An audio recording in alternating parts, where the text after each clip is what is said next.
bigyan ka ng chance na marinig muna. Madalas kasi people jump into conclusions eh. Kahit picture lang ang pinagbabasihan, kahit dalawa pa yan. I mean, laging ganun. Kasi dalawa yung picture sa lumabas, di ba?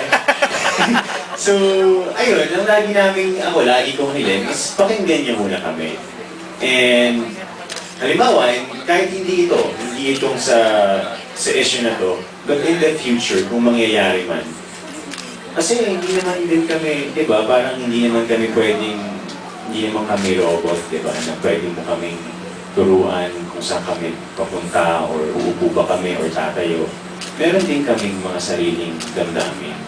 And yun din naman ang hihilingin namin sa kanila na sana i-respeto nila at sana maunawaan nila kung minsan yung nangyayari kontra dun sa fantasy nila. Diba? So, thank you. Mensahe para sa mga tagahanap sa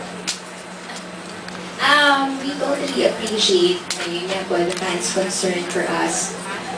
Pero katulad nga ako ng sinabi ko, meron din yung limitasyon din.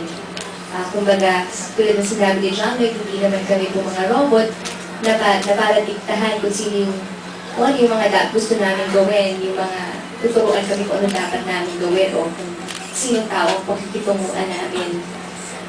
So, siguro respect na rin po sa bawat isa, sa buhay, sa personal life ng mga artista. Yun, respect. Respect. Tubig.